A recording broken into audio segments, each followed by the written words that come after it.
Kaigure tumekuwa na hizi punda tukibebea maji, tukibebea mizigo. Tumekuwa tukienda shamba 4 kilometers kwenda. Sasa ni kwenda na kurudi 8 kilometers. Na hatujawahi beba ile mzigo yenye punda huwa zinabeba, hatuwezi beba. Kwa sababu safari ambayo tumekuwa tukienda shamba ni safari ndefu, kuenda na kurudi hiyo kilomita 8. Yani tuseme hata ukiambia ubebe hiyo mzigo hizo kilomita 8 huwezi, kwa sababu kazi yenye punda inafanya ni kazi ngumu.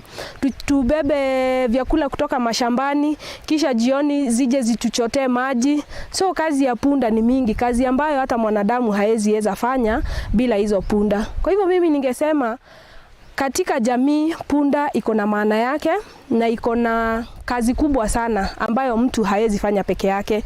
Kwa hivyo ningeuliza ambao wanachukulia punda ovyo ovyo, punda zitunzwe, ni kwa sababu punda ziko na kazi kubwa na ziko na umuhimu sana kwa jamii. Shed kwa sababu ya usalama wao. Tusiwaache wagonjeke, mara miguu tumewaachilia, hatuwaiti daktari.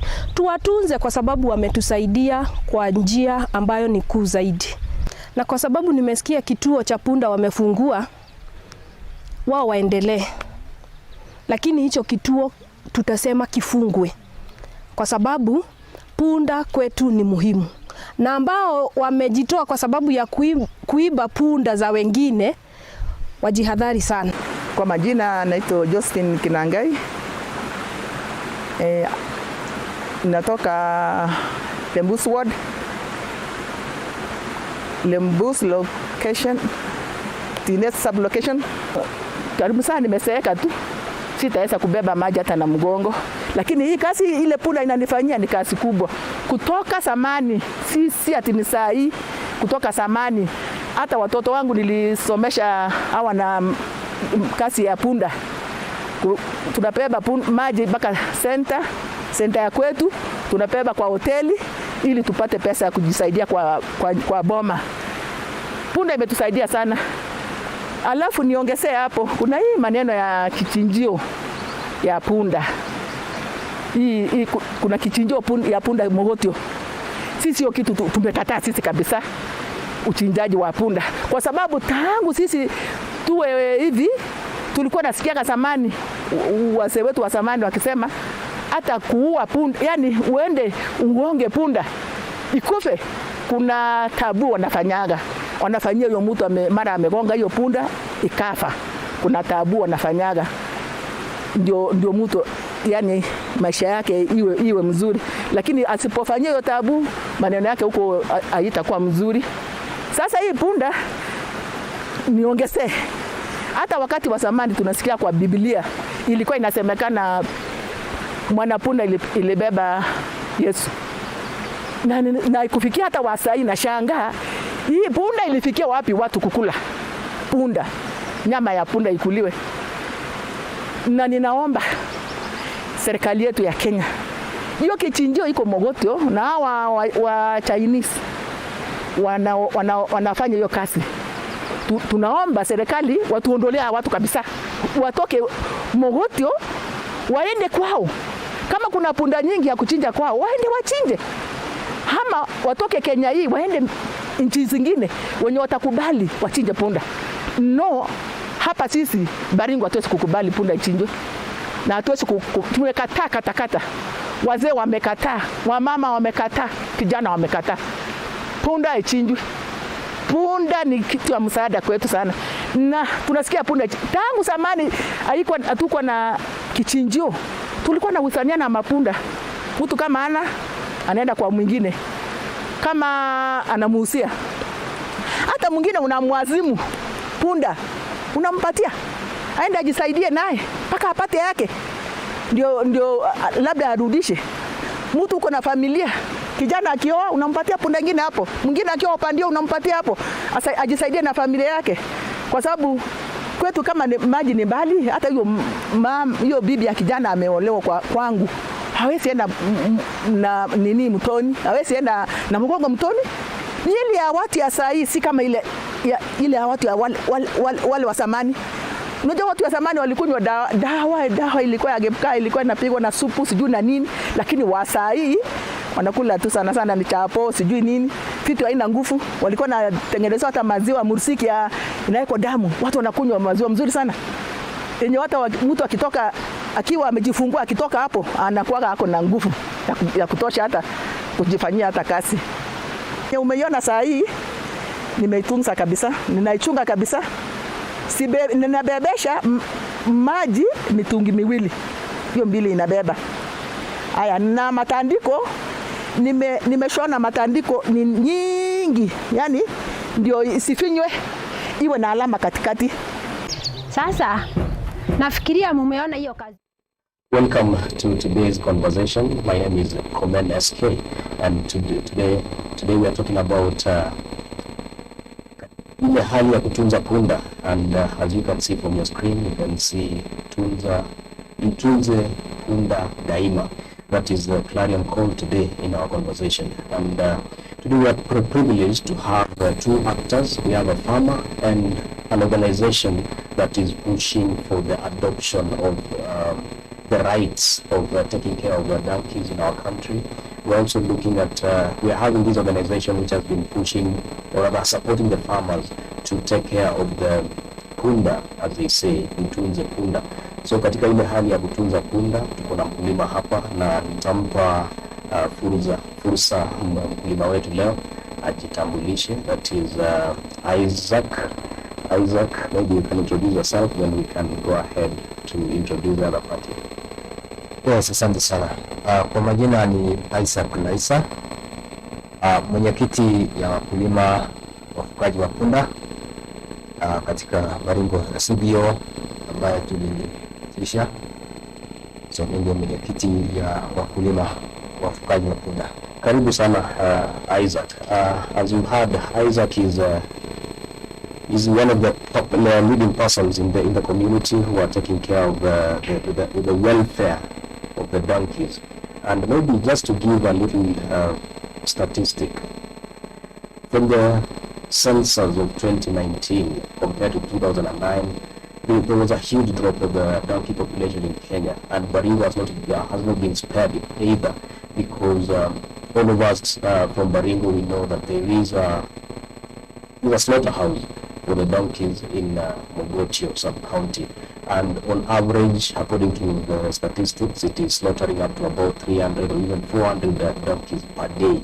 That has informed the drop in the population of donkeys since 2009. And as of 2009, Kenya had a population of about 1.8 million donkeys, but now we are talking of 1.2 million. That is almost 50% drop. And today, to help us dive into those statistics more, and also to see how much the community is being empowered to helping to take care of these donkeys, is Farming Systems Kenya. And Farming Systems Kenya, they have been there since the 1980s. They're into more of agriculture-related issues, but the executive director Humphrey is here with us today to give us a highlight of what Farming Systems Kenya does before we go into the conversation of the day. Karibu sana Humphrey. Thank you so much. My name is Humphrey Wafula, as Commander said, and I'm the executive director of Farming Systems Kenya. Farming Systems Kenya is a non-governmental organization that has been in the agriculture sector since 1981, and currently we have a presence in 7 counties, that is Nakuru, Baringo, Laikipia, Bomet, Narok, Kakamega, and West Pokot, and we are still extending and reaching out to many more counties. Very soon you will hear about our interventions in other counties. Well, you've talked about being present in quite a number of counties, and here of concern today is about Baringo County and the donkey population. How has the donkey population been? Maybe you can give us a highlight so that you can also justify as to why you even gave or rather took some focus on taking care of the donkeys in Kenya. Yeah, maybe just to start off is why maybe the reason why we started intervening on donkey. As an organization, our main interventions have been on livestock. ever since we started in the year 1981. And over time, we've seen the role that donkeys play in the agriculture value chain. And looking at areas like the highlands of Nakuru area, Baringo area, there's a lot of agricultural activities going on in those places. But then the key drivers, or the facilitators for these commodities to move from the farm to the market, is mainly the donkeys. And you may assume or neglect just by looking at the donkey and wondering, why donkey? But when you quantify in terms of monetary terms, the amounts these donkeys save the farmers when they are using these donkeys to transport these commodities, it's a lot of money. Because in areas like Nzoia and Molo there, unless you can afford those very big tractors, 4x4 tractors, you cannot move your produce from the farm. Yeah. Now, these are the vehicles. Now, when I talk about the vehicles, I'm talking about donkeys here, that the smallholder farmers are able to use. And farming in Kenya is driven by smallholder farmers who constitute about 80% of the total, production in Kenya. So we cannot neglect it. And therefore, donkeys contribute a lot towards the economy of this country. Well, maybe to interrupt you, we could also hear from the farmer himself regarding how well these donkeys are useful to them. Isaac here, he's among the leaders who have come together from about 22 groups of farmers who are taking care of their donkeys at home. And these are people who have had first-hand experience vile punda inawasaidia. Labda tueleze mnatumia punda kivipi na pia mnamtunza kivipi? Yes, asante sana. Nikianzia kwanza ni kusema kwamba kwa muda wa miaka mingi mimi kama mkulima nimeweza ama nimetumia punda kwa muda tangu nikiwa mdogo, na katika kasi ya punda nililelewa nayo na nikaielewa vile punda inavyosaidia jamii. Kasi ya punda, kama vile watu wengi ambaye hawaoni katika ile mtazamo wao, sisi ama mimi kama mkulima niliweza kuona hiyo umuhimu na nikaweza kuungana na wakulima ambao walikuwa wanatumia, na tumeona umuhimu wake katika ile hali ya kusafirisha mizigo. Punda mara mingi fanya kazi ambayo gari ama trakta haiwezi kuifanya. Ukiangalia katika Baringo, sehemu nyingi ni sehemu ambayo ni minuko, na ukiangalia katika islands yetu kama sehemu ya Timboroa, Maji Masuri, Mumberes, Sigoro, uangalie area mpaka ya Silwa, unapata kuwa mali mingi katika usafirishaji ya nafaka kutoka mashambani kwenda hata kuweka katika gala ama kusafirisha kwenda katika soko. Mara mingi utapata kuwa punda ndio gari ya usafiri ya kusafirisha hizi mizigo. Inapitia mahali ambapo gari ama trakta haiwezi kabisa, katika milima, maponde, lakini mwisho punda itapitia hayo yote na ifikishe mizigo. Na hiyo inaambatana kabisa na ule mkulima ambaye tulienda kumhoji pale Maji Mazuri na pale Mumberes. Mama anasema kwamba the terrain ya hiyo area sio mzuri sana, na pia kupita hiyo michochoro hadi kufikisha viazi pale nyumbani ni kazi ambayo gari wala binadamu haizi akaifanya.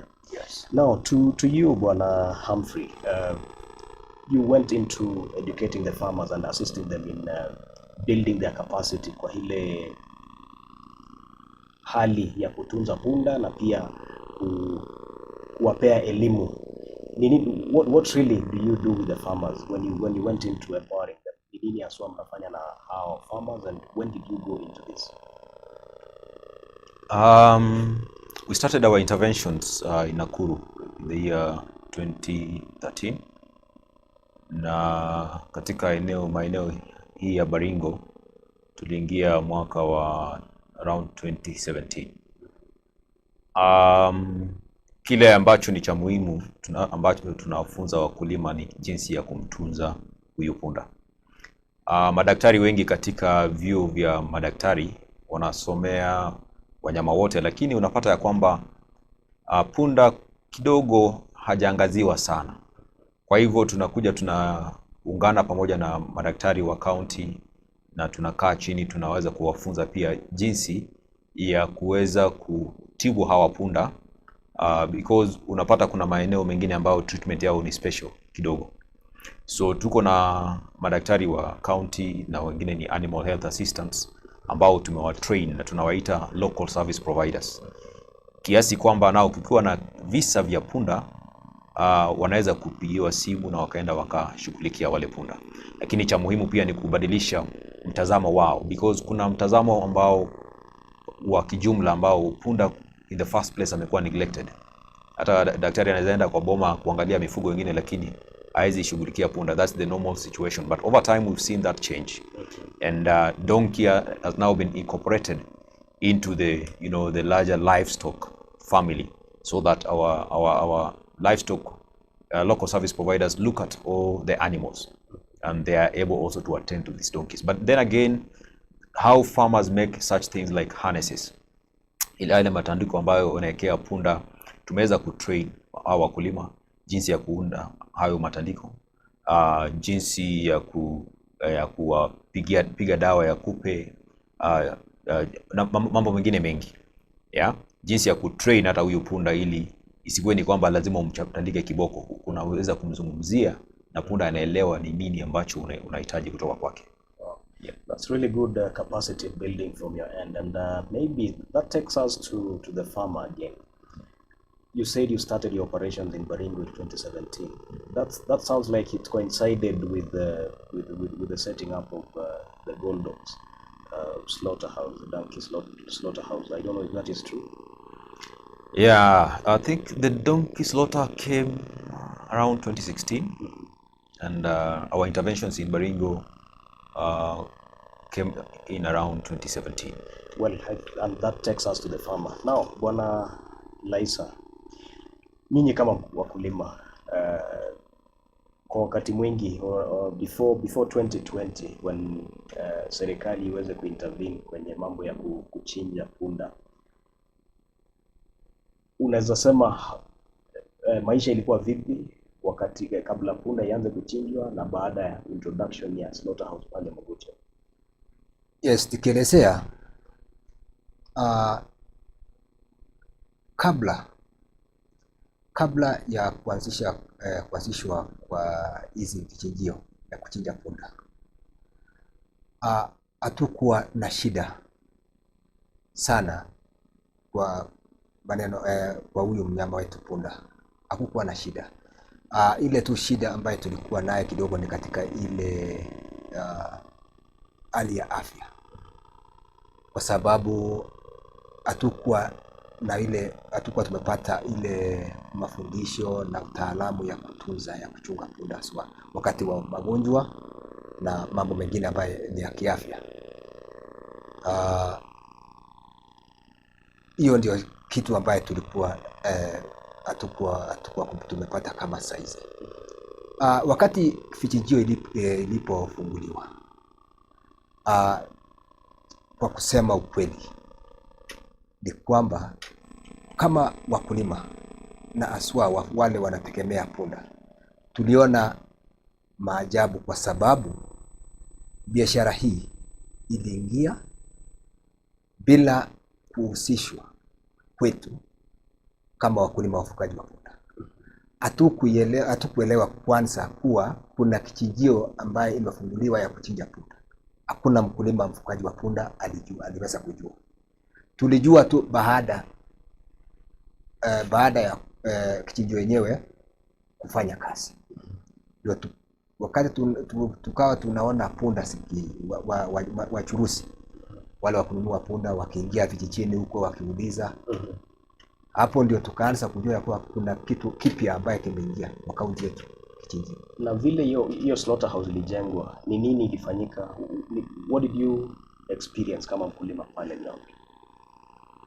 Wakati wakati ilifanya kazi, kuna kitu ambaye tulikuja kuona ya kuwa ilitusumbua sana, kwa sababu uwizi iliingia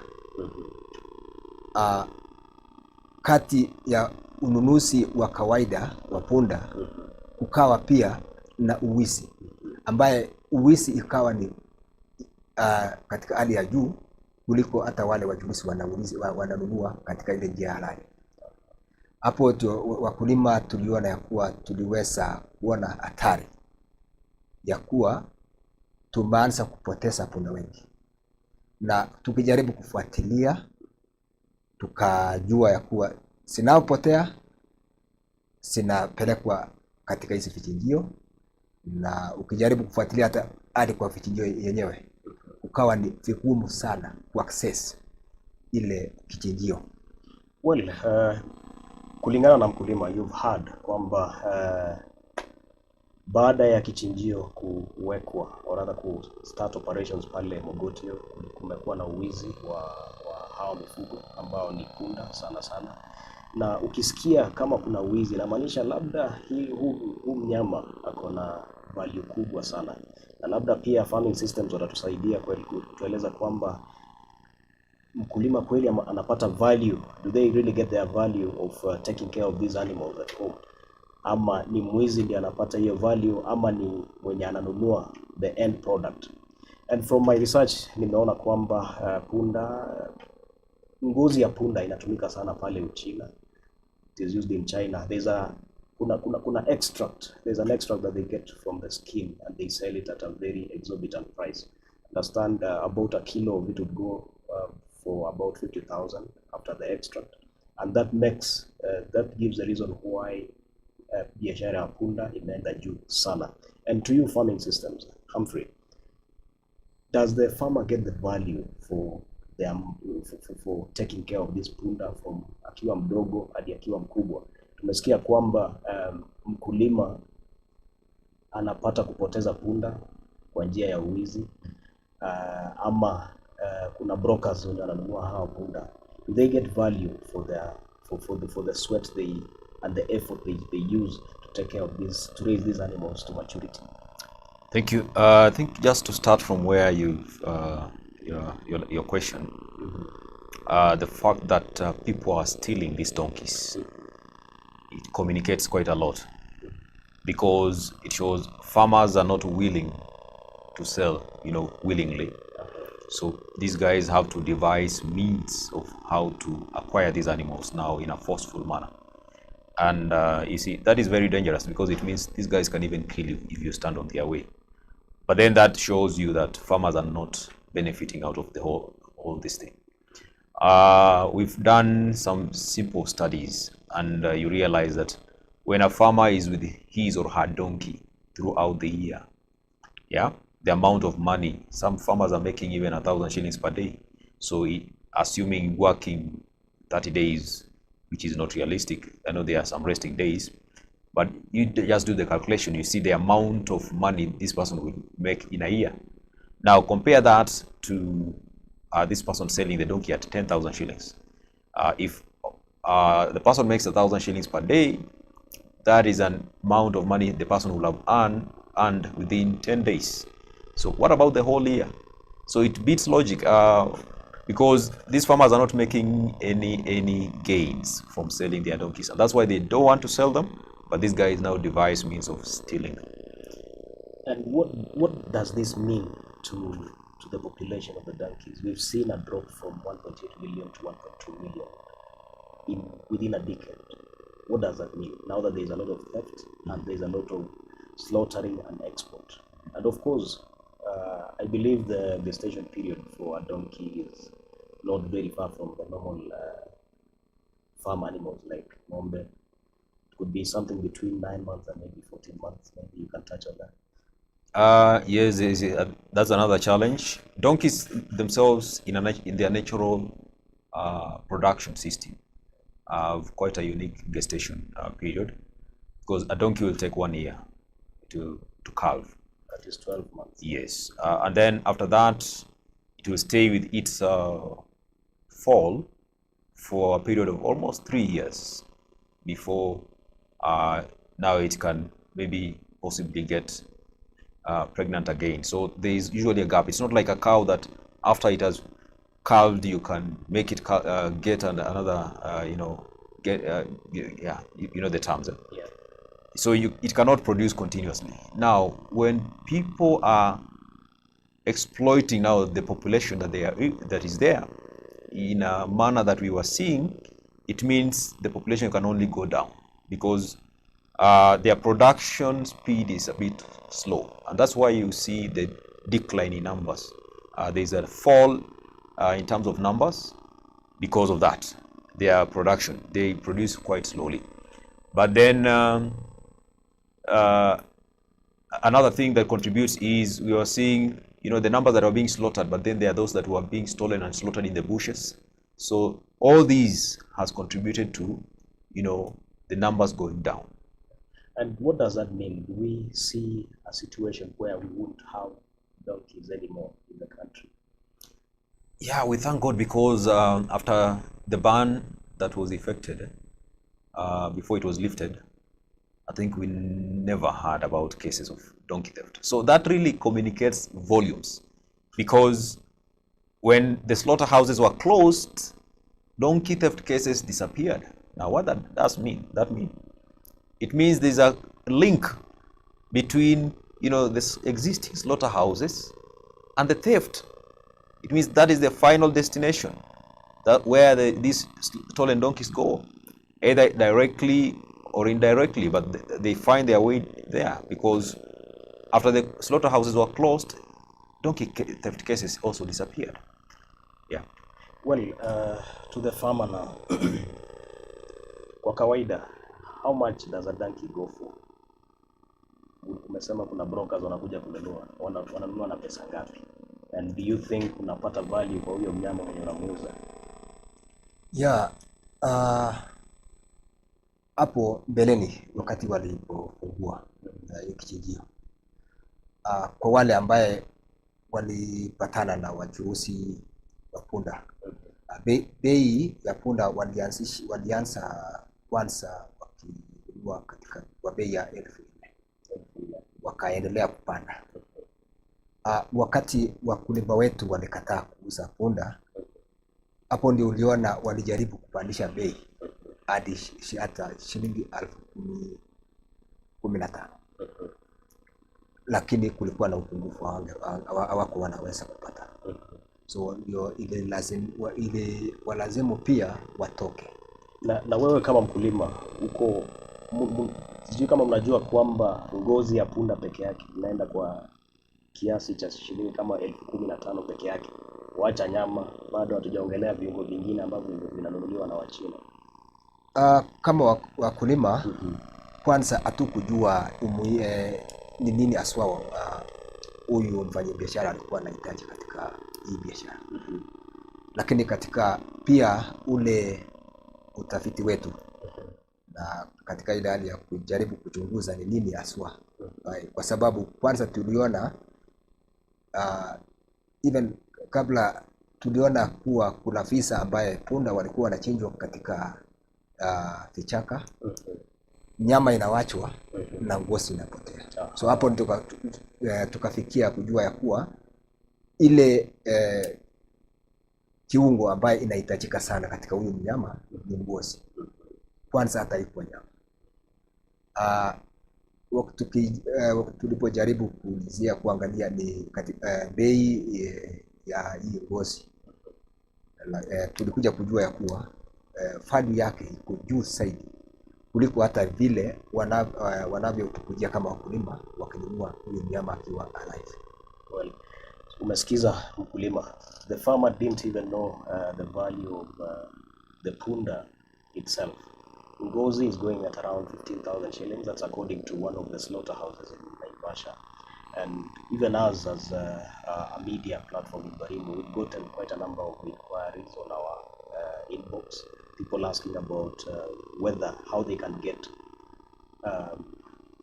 donkey hides in bulk, and some were even offering as high as 10,000 shillings in 2013 per piece, and they need them in bulk. That now takes us to the point where the government introduced a ban on the slaughter of these donkeys. At the moment, there are about 4 slaughterhouses for donkeys in Kenya. We have one in Naivasha, there's one in Baringo, there's another one in Turkana, and another one in South Rift, that should be Narok. And as we take a break, we would be coming back, and during the break, you'll be looking at how the farmer is taking care of the donkey. For as much as the donkey is taking care of them, how much is the farmer doing to take care of the donkey? And that we also, that's another responsibility that farming systems has taken upon themselves. They provide hay. They teach the farmers on how to grow hay for their livestock. And when we talk of livestock, that includes also the donkeys, and by that you take care of their welfare. Humphrey initially indicated that they also teach the farmers on how to give the donkey a comfortable environment so that they can serve them to the fullest. Na pale kwenye the video that you watched, you must have heard that one of the women is saying that hiyo punda ni afadhali hata kuliko ng'ombe, because ng'ombe you have to feed them, do everything, and at the end of the day you're not even sure whether you would get the best of the produce that you expect from the cow.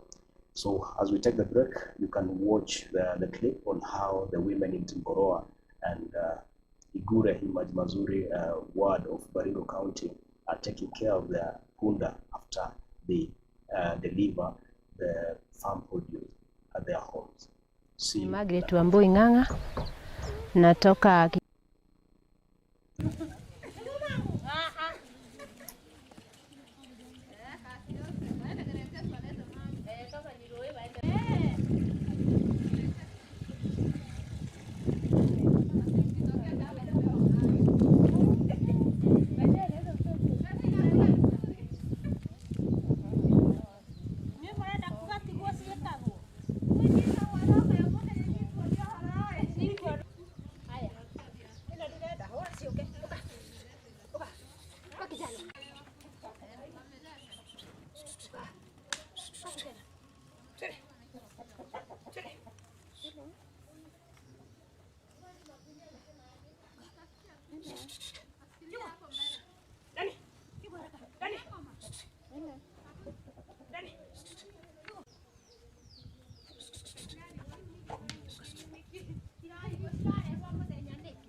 nyita mahuti one ũguo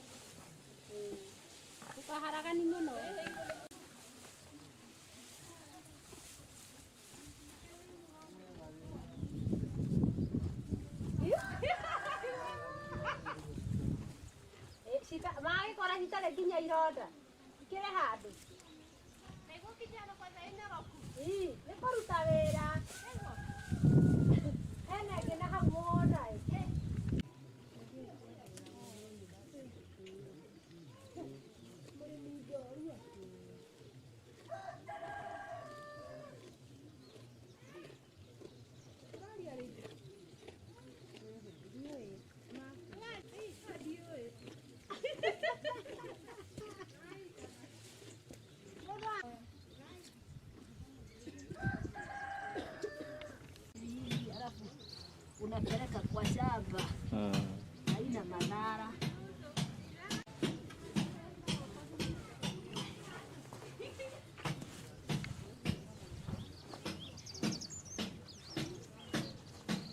Naona vile imeshiaga mingi.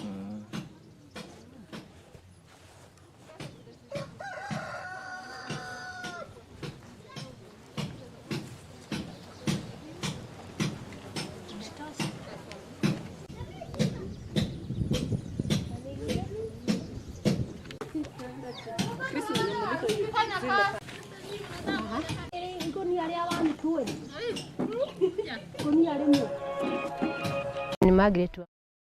Karibu tena tukiendelea kuangazia mambo ya welfare ya punda, Mtunze Punda Daima. That is a conversation that we are having together with the farmers in Ravine and Mogotio in partnership with Farming Systems Kenya, the people who are helping the farmers to take care of their animals so that they can get the best out of them, and also to protect the animals, that is the donkeys, from the threat of being extinct. Looking at the numbers from 2009 up to 2019, you can see a drop by about 6 million in the numbers of the number of donkeys countrywide. We have also seen that a number of countries in West Africa have also banned the slaughtering of animals. And why is Kenya banning and lifting the ban at the same time? In 2020 February, the Minister for Agriculture, Peter Munya, issued a ban on slaughtering of donkeys, and that led to the 4 slaughterhouses being losing their licenses of operating as donkey slaughterhouses. And subsequently in 2020 at around June, or rather in June, the ban was lifted again on technicalities. The farmers had signed a petition and went to court, and the High Court overturned the ban, saying that there were technicalities and maybe the farmer was not well represented in the case. Those are details that Farming Systems will be giving us, because they were a big actor as well. And then in 2021 August, tarehe 26, the same Farming Systems together with the farmers and other partners like Brook, East Africa, came together to collect signatures from the farmers. And about 30,000 signatures were collected from the farmers, and they signed a petition to compel the Kenya government to activate the ban, or rather to ban the sale of donkeys to slaughterhouses, and also the ban on slaughtering these donkeys. To Humphrey, you started a process to assist these farmers to protect their animals. How far is it, and what can you say about the flip-floppy decisions? It was a ban in February, lifting the ban in June, and now you've gone on another petition. What do you think the future holds for the efforts of protecting the donkey? Maybe actually to clarify the whole issue of petitions. I think that is the initiative of the donkey owners. Yes. Because when you went around collecting, and hearing their views, most of the farmers, even in the entire country, were not pleased by the fact that the ban was lifted. Yeah. And so they went around and mobilized themselves, and that's how they even went to the CS Agriculture's office and even to the DVS to present their petition, to show that they were not happy with the issue of lifting the ban. But we know you know, that was a court issue. Yeah. And we may not comment so much on it, but I think the general population also, there's a voice that they, you know, they are presenting and showing that they were not really, they are not happy. Now you also look at how these slaughterhouses came into existence, and already you find that there are questions about the whole process. Yeah. Some you hear that they were telling farmers during the public participation forums that there were slaughterhouses for, you know, the normal livestock like goats and cows. Yeah. But then when they came into operation, they started slaughtering donkeys, and that's why you had the farmer Lisa there saying they didn't know that it was to slaughter donkeys until it started operation. So those are some of the challenges that you know, our farmers have faced. But all in all, we know the government still is willing to hear, and you know, the massive population of farmers and donkey owners are willing to push forward this issue. You had the other farmers saying, you know, these guys, they let them go to their own country, let them go slaughter donkeys in their own nation, because they also have donkeys. Why do they target our donkeys? Yeah. And the most paining thing is the fact that, you know, the aspect of theft. Yeah, if it was a willing buyer, willing seller, it would be a different case. Sure. But then where people don't want to sell and then there are people coming to steal, I think that is not good. It's something that is really, really bad. And take, for instance, an example of right now. Fuel has increased by almost 7 shillings per liter. Yeah. People are complaining everywhere. Donkey owners are still not complaining. Why? You don't need fuel. You just need to give your donkey grass, and it will still go fetch your produce from wherever it comes from. So this is a way of cushioning the small mkulima, the small scale mkulimas. But then some people have been arguing with that we are in the 21st century, that the farmers need motorbikes. Donkeys cannot be compared to motorbikes. Yeah? Yeah. Compare the operation of donkeys and motorbikes. It's very totally different, because donkeys, the farmers don't really necessarily have to buy fuel or anything, but the produce will eventually reach, you know, their homesteads and the markets. So I think depending on where we are as a nation in our agriculture, I think donkeys still play a very critical role in our economy, and we cannot assume. Well, kwa mkulima tumeona moja vile mnawatunza, mnawapa nyasi, you also make sure kwamba wako comfortable, they are comfortable when they are carrying the load. Aside from hizi petitions zenye mmefanya, mnaona mnaweza tunza punda kivipi, ama how else can the government protect the donkeys if not by lifting the ban? Nikigusia hapo, naweza sema kwamba kwanza licha ya ile hali ya kutunza punda, kwanza kama wakulima, kuna mahali ambayo tunaona ya kuwa serikali yetu ililegea.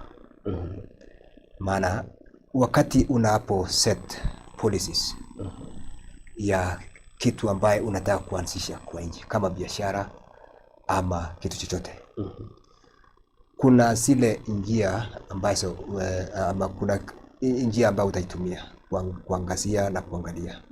Kuna lazima uangalie faida ama umuhimu na hadhari sa kitu ambayo unataka kuanzisha. Serikali yetu katika mtazamo wetu kama wakulima, walikosa kuangalia ile athari ambaye ingetokezea nyuma ya hii biashara, ambaye saa hii sisi kama wakulima tunalia ya kuwa imetu affect.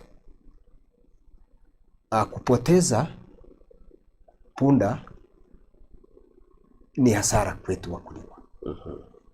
Maybe itakuwa ni faida kwa mfanyi biashara, Na huyu wafanya biashara ambao wanafanya kazi biashara hii katika Kenya ni wangapi? Kwa sahihi ni vichinjio 4 ambayo ina uhusiano na wafanya biashara 4. So watu 4 wanafaidika katika biashara. Lakini wakulima wengi ambayo wanategemea huyu mnyama ndio wanaenda hasara. So serikali yetu hawakuangazia hilo.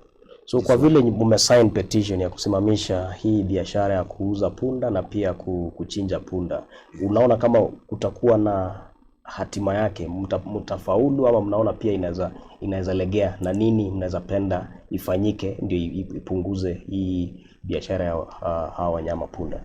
Ya kama muungano ya wakulima, vile nilikuelezea kuwa hii tunasukuma hili swala kama tukiwa tumeungana vikundi ya wakulima, na sio Baringo peke yake sasa ambayo wanaisukuma hili. Tuko na counties 24 ambaye tayari wametia sahihi katika hii petition yetu. Na kuna counties wengine 4 ambaye wanatunga mkono katika suala hili ya kusukuma hii petition. So hatuwezi tukasema ya kuwa maybe hii petition haitapita ama itapita. Tunangojea jambo lolote. Na katika hilo hali ikiangushwa tupiliwa mbali tena, kama muungano wa wakulima hatutanyamaza bado, kwa sababu katika hili swala ya kupigania haki ya huyu mnyama wetu ni jambo ambaye tumejitolea ya kuwa hatutanyamaza, kwa sababu tukinyamaza ni sisi wenyewe tutaumia. So tutaendelea, lakini hopefully tuna matumaini kuwa itasaa matunda, kwa sababu hii safari imekuwa ndefu. Tulipeleka ya kwanza wakasema sio wakulima walileta, na nikielezea vizuri mimi ndio nilipeleka the first petition, na katika hii ya pili pia ni mimi ni present wa CS. So wakikoti kusema ya kuwa hawakuona ile representation ya wakulima, na ni mimi mwenyewe Laisa nilimkuleana. So hapo kidogo ilinikanganya kidogo. Lakini siwezi nikakosoa uamuzi. Kama wakulima kukosoa uamuzi wa koti, lakini tulisema tutarudi tu bado kwa Wizara ya Kilimo through CS. Tena tuone kama kuna barabara nyingine ambaye tunaweza pitia ndio tuweze tupate haki. Yeah, kwetu sisi we can only wish you well and hope that your appeal will be heard and you will get the justice that you require. Now, back to you, Humphrey. You help the farmers, you train them on quite a number of aspects, taking care of the animals and even providing maybe seeds for hay, and that is for feeding of these livestock, and not just the donkeys but also the general livestock at home. Which other ways do you support these farmers? Farming Systems Kenya is, as the name suggests, we look at various aspects of boosting livelihoods for the farmers. And there are many things that we do with our farmers. We are not necessarily just looking at aspects of donkey alone, because we look at how to also build the capacity of these donkey owners so that they are also able to, manage their day-to-day needs, or to, get bread on their table and to educate their children and to do many other things that we do as we aspire to move to the next level. So for instance, we help farmers to grow hay here in Baringo County, and we've seen that really grow. Among all the groups that we are dealing with right now, I can confidently say that our farmers are resilient. If drought was to happen, like what is happening right now in some other counties, our farmers are very much cushioned, and therefore all their livestock, including donkeys, they are resilient because farmers have food or hay in their barns, and Another thing is we've trained these farmers on issues of kitchen gardening. We've also trained them on issues of chicken rearing for commercial purpose. That is to be able to, generate money, income for their households, and also to boost their nutrition. We've done also interventions on issues of WASH, that is water, sanitation, and hygiene, just to ensure that households are practicing hygiene practices, and they have clean water for drinking, cooking, and also for domestic use. So there are many things that we are doing, and we aspire even to do more, because for us, we count ourselves as stewards just to the resources that are entrusted to us, even by international bodies, the government itself, and we really appreciate. And we use the same to train our farmers and to transform their lives, and that's what that's our calling. So it's a blessing that we are looking at the community in a holistic manner, and we are working towards ensuring that our farmers move to the next level. Yeah, that's really, I would say, a calling, as you say, because taking care of the farmer who should have really been taking care of themselves, and even taking the responsibility of minding much of the welfare of what they are hosting in their homes. That's like taking care of my children. That is indeed a calling. Now, to the farmer, I'm wondering, sometimes there's a phrase they say, asante ya punda niteke. Do you think that is true? Because vile mimi naona mnaenzi punda sana. You really like and you want to protect your punda. What is your take about that phrase? Asante ya punda kweli niteke. Asante ya punda kwetu atuelewi ilitokezea wapi. Na mwenye alikuja na ile neno, ile neno, ile phrase si yetu. Afrika, kwa sababu hatujawahi kuona wakati gani. Yes, wenda kuna maybe wenda kuna mwenye aliona katika njia nyingine, lakini kwetu tunaona kuwa asante ya punda ni katika ule kupewa ile relief ambayo wewe mwenyewe ungefanya. Kwa sababu ile kazi ambayo anafanya ungejitolea mwenyewe kufanya. One day job ya ambayo punda inasafanya. Wewe mwenyewe ukiambiwa ufanye hiyo kazi, maybe it will take you a week or more. So asante ya punda sio teke. Sio teke kwetu. So maybe Waswahili pia wanafaa wawe wanasikiza na yes. na waangalie vile wanaweza kuitengeneza hilo phrase pia, hiyo neno wasitumie katika ile njia mbaya. Na wakati huu wa siasa tunaona watu wanasema punda amechoka. Kwa maoni yako? Punda amechoka, mwenye alisema ni ukweli, kwa sababu huyo aliona kazi ambayo punda inafanya ni kazi ngumu. Na wakati alisema amechoka na yastahili kupumzishwa, pia ni katika ile hali ya kuboreshwa. So hata sisi tunasema huyu punda aboreshwe zaidi, lakini sio kunyanyaswa ama kuumizwa.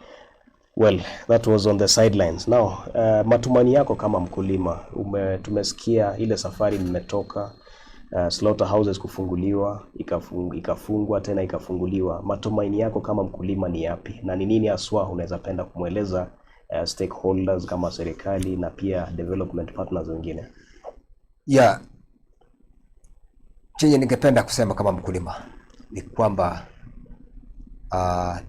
tuangalie swala hili kwa jicho ya ndani. Sio macho ya nje. Unajua, tukitumia ile macho ya ndani italeta taswira ambaye itatuuyanisha sisi wote na tuweze kuungana kama jamii moja, serikali, mashirika na pia na wakulima, kuboresha hali ya huyu mnyama, lakini sio kupoteza. Alafu kuna jambo lingine. Iwapo serikali yetu na kupitia Wizara ya Kilimo, so Livestock Department. Kuna jambo ambalo naangalia kama mkulima, nikaona ya kuwa maybe inashindwa kwa nini kuielewa. Biashara kama hili linapoingia, ama opportunity kama hii ya biashara ya punda inapoingia, sijui kwa nini serikali inaweza kimbilia biashara kama hii kuhalalisha ama kupeana idhini kwa wafanyabiashara waifanye kabla ya kuangalia kule, tuseme kama miaka zingine ya mbele. Unaona kama ili sasa sawa, mwingine anaweza sema saa hii biashara ya punda ikisimamishwa, punda zitaongezeka na kasi ya punda itakuwa imepungua.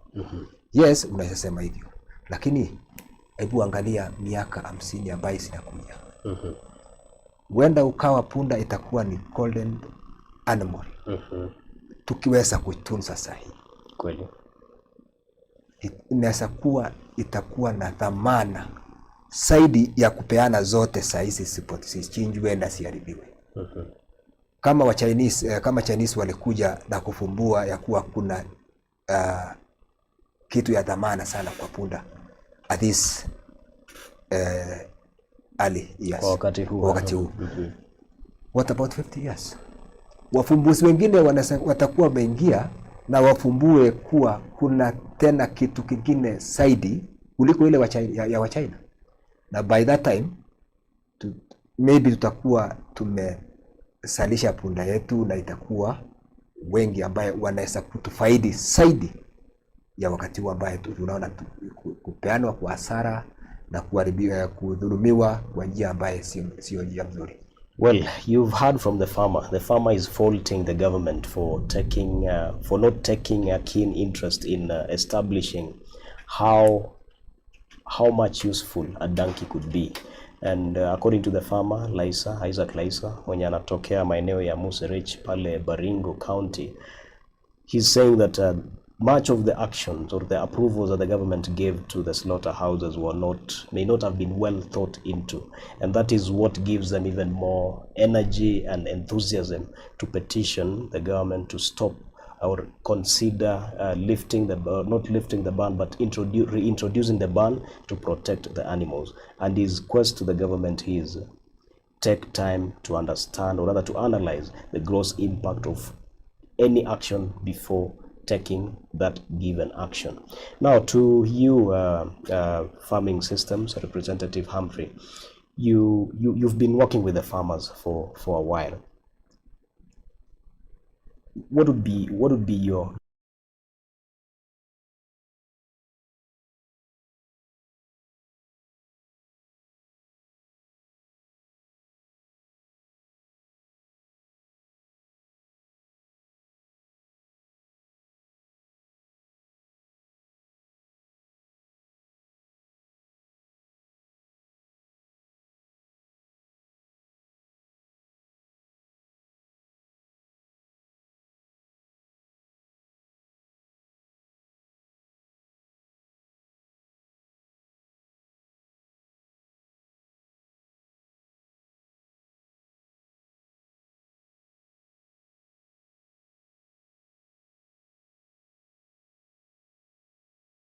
that the farmers are going through, and that's why the ban. Yes, the case was ruled otherwise, but we know that even with the petitions that the farmers presented, we know the government is considering, and we are really hopeful that positive results will come out in favor of the farmers. That is something that we cannot sweep under the carpet. We really appreciate. And then mine also, the clarion call for me, there's a study that was done, and donkeys were referred to as the invisible workers. And indeed that is true. Because many a times we get food on our table, but you don't know what those farmers have gone through for that food, whether it is potatoes, maize, to reach your table. Yeah. it's a journey, and there's a lot of things. So we really need to appreciate all the players in the agriculture value chain, and to see how we are also going to help them to make their lives better, to improve their environment. And one of the workers in there is a donkey. So we already see the goodwill, and we really appreciate it. And our hope is that the gains that have been made so far will only continue to increase. Yeah. So we are watching, but even as we also complement the government, like FSK, we are key partners to the government, and we know as we are training these farmers on the various aspects of production, we are also anchoring all these on the vision that the government has. For instance, the Vision 2030. If we are really to realize the Vision 2030 and all this Agenda 4, we really need to look at what are the foundations. Yeah. Some of the foundations are, if we are to lift the lives of these smallholder farmers, some of them are the very small things, negligible things, some may call it, that we are really focusing on. But you realize that these things that you may ignore really contribute enormously towards building the economy, to ensure there's money in the pockets of the farmers. So it's not something that we can neglect. And I would really call even upon Kenyans, all the Kenyans who are listening to this initiative, to ensure that you don't wake up one morning, a farmer wakes up one morning to find their donkeys go. Now this farmer is like you are condemning them to abject poverty, because what will they use to bring their produce to market? You see, I think that's something that we really need to look into, and we are urging all the other Kenyans to support the smallholder farmers, to ensure that they can sleep peacefully and wake up in the morning and find their donkey still there and continue their lives. We've seen farmers, you go to YouTube and see some videos of farmers crying, an elder woman crying. That person is bitter because they have lost their donkeys. They feel hopeless. Right now, there are studies about depression, in the different counties. And you can imagine, with the way the situation is with COVID-19, and then your main source of livelihood is lost just like that. That's why people are committing suicide. Can we take care of these people, our brothers and sisters, our mothers, or our fathers, by just ensuring we are supporting the farmers in their campaigns to ensure that this issue of donkey slaughter is closed? It's not really helping us economically, it's ruining our economy. And we thank God that the government has also knows that, and we know they are going to act in a manner that is going to benefit our farmers.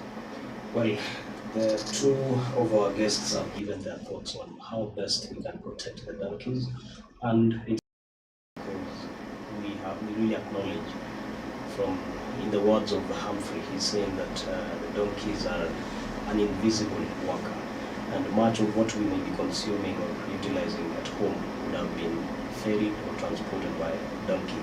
You saw the viazi, the potatoes from the farm, to one of the homesteads in Maji Mazuri.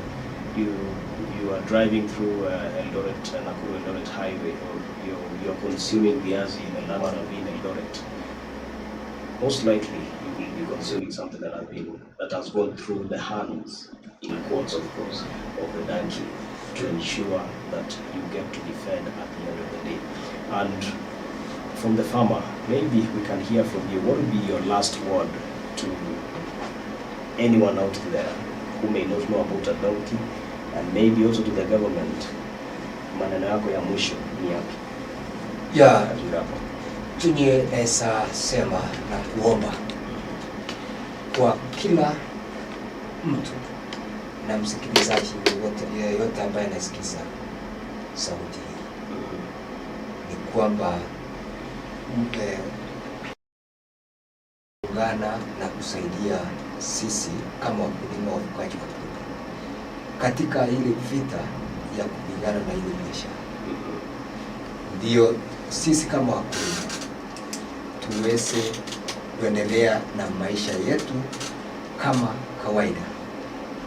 Tuweze kufanya biashara yetu kama kawaida, kwa sababu sisi kama wafugaji wa punda ambaye tunategemea katika kasi ni usafirishaji, inatupea mapato ya kulisha jamii.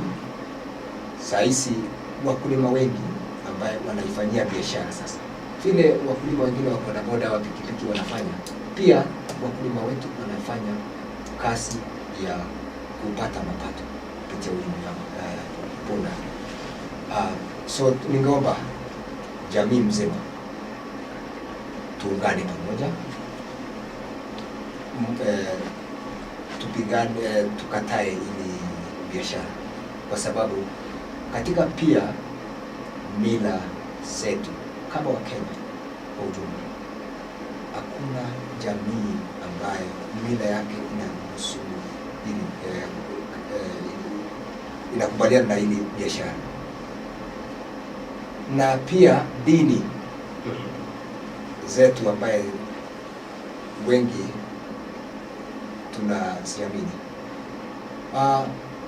hakuna dini inakubaliana na biashara hii. So kwangu naweza sema tuungane sote, tutoe sauti zetu. Mnaposikia sisi kama wakulima tukitetea jambo hili, msione, watu wasituone kama tumepotoka ama hatuna kama mtazamo wetu ni mtazamo ambaye ni potofu.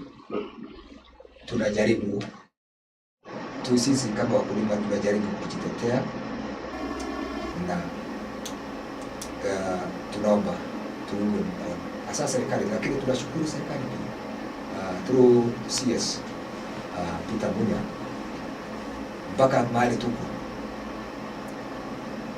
Umeona sasa kidogo tumetulia, na tungeomba ya kuwa baada ya second petition, tunaomba ya kuwa tushikilie bado na watetee, kwa sababu maybe najua wakulima wa punda au wengi hawako wamesikizwa ya kuwa kuna mkulima mwenye anatetea punda. So wakati huu ambaye tumejitokeza, tunaomba tusikizwe na tuunge mkono. Alright. Kwa maoni yako, kama punda wakiongezeka, unaweza kubali waendelee kuuzwa ama ni nini? Ukiendelea ku protect, kuchunga maslahi ya punda, na wakiendelea kuzaana, utakubali iuzwe kwa maoni yako? Sitakubaliana na biashara ya kuchinja punda whatsoever, hata miaka gani, hata miaka 100 ama ngapi, so long as bado niko hai. Sitakubaliana naye.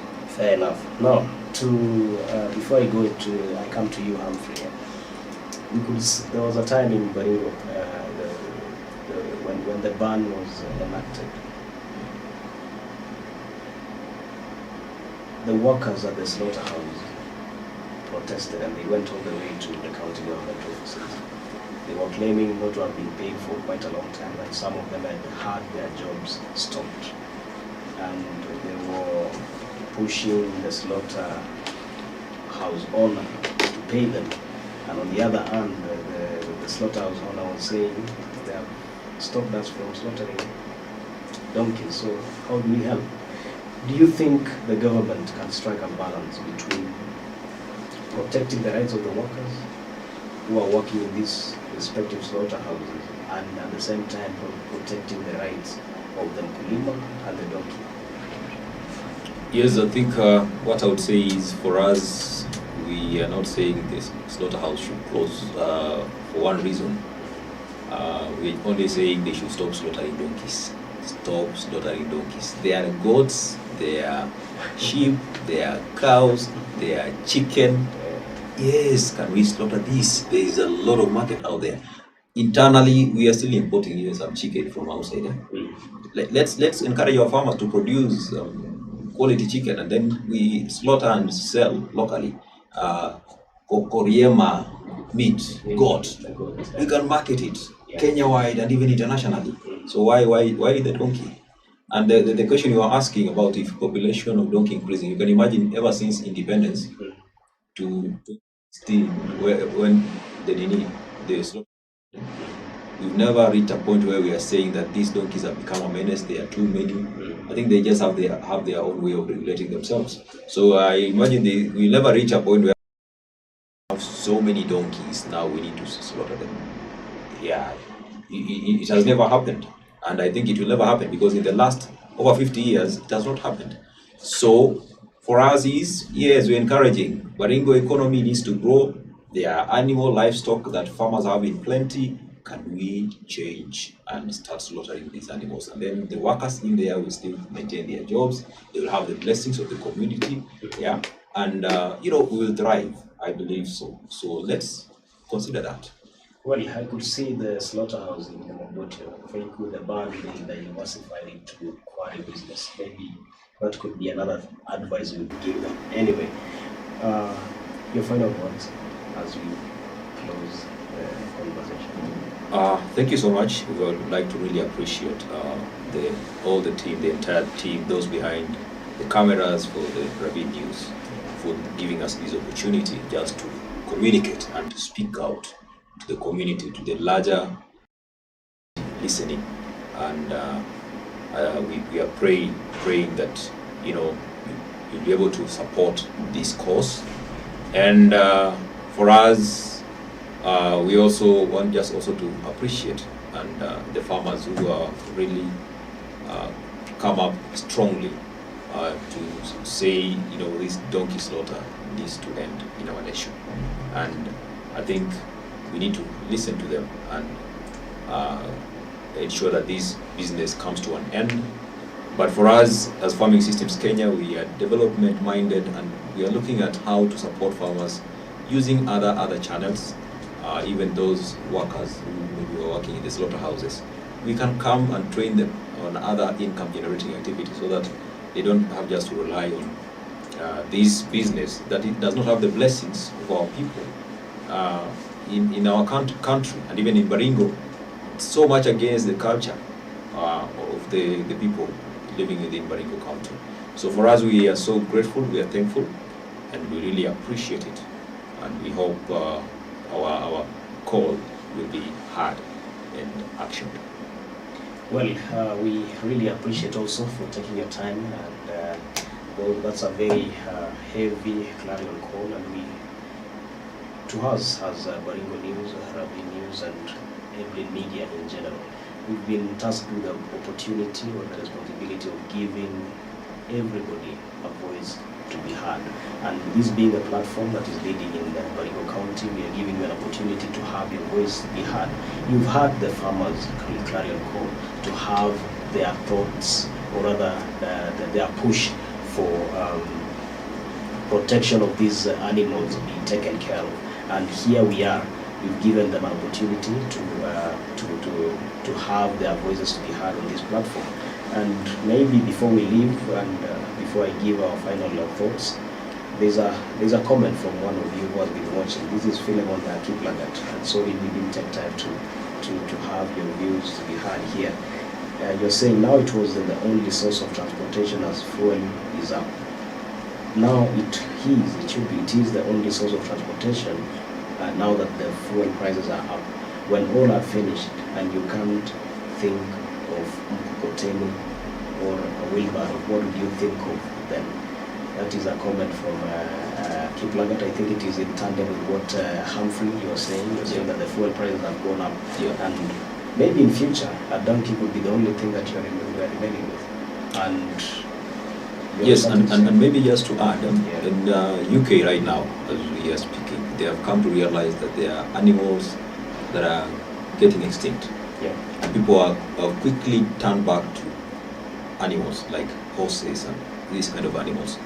And that's why we realize, when you link up with your livestock, your cows, your donkeys, there is a way of, it brings you some element of, I don't know how to put it, but tranquility in your heart. Sometimes you just go to the farm. We used to hear about our former president, the late Mzee.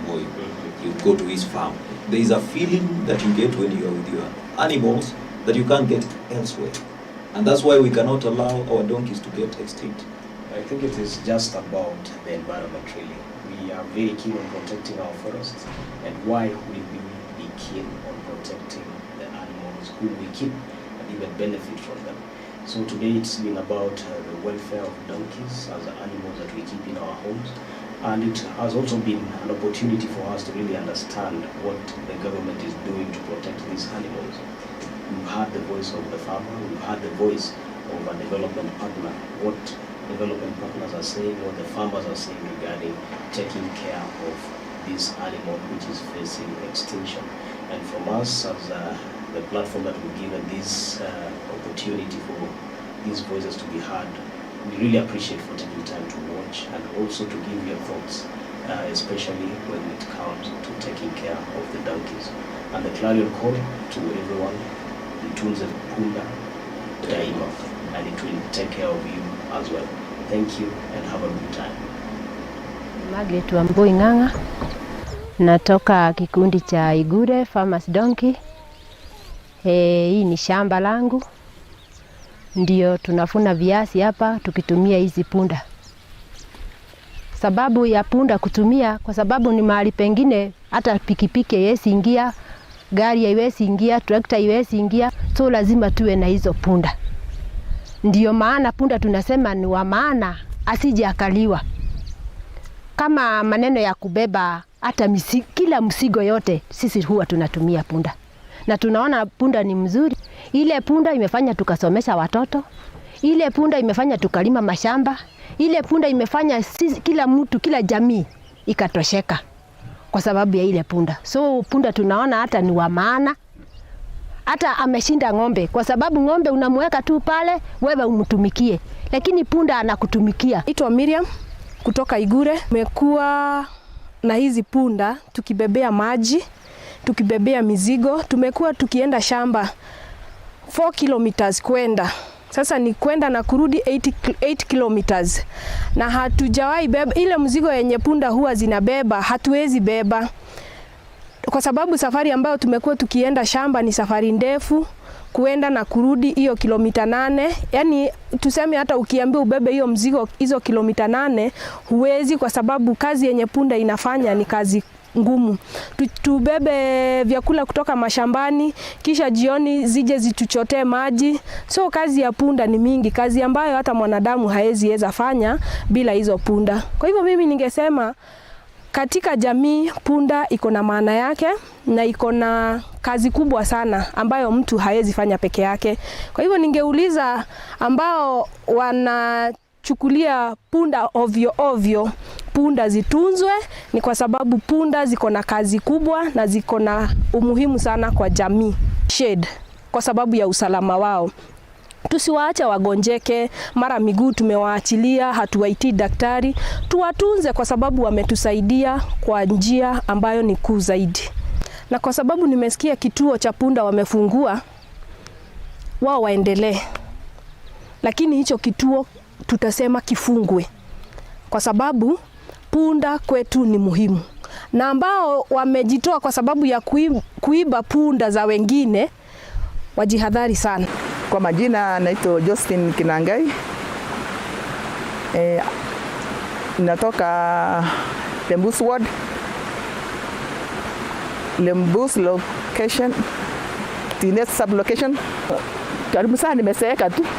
Sitaweza kubeba maji hata na mgongo. Lakini hii kazi ile punda inanifanyia ni kazi kubwa. Kutoka zamani, si ati ni saa hii, kutoka zamani. Hata watoto wangu nilisomesha hawa na kazi ya punda. Tunabeba maji mpaka center ya kwetu, tunabeba kwa hoteli ili tupate pesa ya kujisaidia kwa boma. Punda imetusaidia sana. Alafu niongezee hapo, kuna hii maneno ya kichinjio ya punda. Hii kuna kichinjio ya punda Mogotio. Sisi hiyo kitu tumekataa sisi kabisa, uchinjaji wa punda. Kwa sababu tangu sisi tuwe hivi tulikuwa nasikia zamani wazee wetu wa zamani wakisema hata kuua punda, yani uende uonge punda ikufe, kuna tabu wanafanyia hiyo mtu mara amegonga hiyo punda ikafa, kuna tabu wanafanyaga. ndio mtu yani maisha yake iwe mzuri, lakini asipofanyia hiyo tabu maneno yake huko haitakuwa mzuri. Sasa hii punda niongezee, hata wakati wa zamani tunasikia kwa Biblia ilikuwa inasemekana mwanapunda ilibeba Yesu, na kufikia hata wasai na shanga hii punda ilifikia wapi watu kukula punda, nyama ya punda ikuliwe. Na ninaomba serikali yetu ya Kenya, hiyo kichinjio iko Mogotio na hawa wa Chinese wanafanya hiyo kazi. Tunaomba serikali watuondolea watu kabisa, watoke Mogotio waende kwao. Kama kuna punda nyingi ya kuchinja kwao, waende wachinje. Ama watoke Kenya hii waende nchi zingine wenye watakubali wachinje punda. No, hapa sisi Baringo hatuwezi kukubali punda ichinjwe. Na hatuwezi tumekataa katakata. Wazee wamekataa, wamama wamekataa, kijana wamekataa. Punda ichinjwe. Punda ni kitu ya msaada kwetu sana. Na tunasikia punda tangu zamani hatukuwa na kichinjio. Tulikuwa na usania na mapunda. Mtu kama anaenda kwa mwingine, kama anamuhusia, hata mwingine unamwazimu punda, unampatia aende ajisaidie naye mpaka apate yake, ndio labda arudishe. Mtu uko na familia, kijana akioa unampatia punda nyingine hapo, mwingine akioa pandio unampatia hapo, ajisaidie na familia yake. Kwa sababu kwetu kama maji ni mbali, hata hiyo bibi ya kijana ameolewa kwangu, hawezi enda na mtoni, hawezi enda na mgongo mtoni. Ni ile ya watu ya saa hii, si kama ile ya watu ya wale wa zamani. Unajua watu wa zamani walikunywa dawa ilikuwa ya gepka, ilikuwa inapigwa na supu sijui na nini, lakini wa saa hii wanakula tu sana ni chapo sijui nini, vitu haina nguvu. Walikuwa na tengeneza hata maziwa mursiki inawekwa damu, watu wanakunywa maziwa mzuri sana yenye hata mtu akitoka akiwa amejifungua akitoka hapo anakuwa ako na nguvu ya kutosha hata kujifanyia hata kazi. Umeiona saa hii nimeitunza kabisa, ninaichunga kabisa. Ninabebesha maji mitungi miwili, hiyo mbili inabeba. Haya, na matandiko nimeshona matandiko ni nyingi, yani ndio isifinywe, iwe na alama katikati. Sasa nafikiria mumeona hiyo kazi yote tumefanya baada ya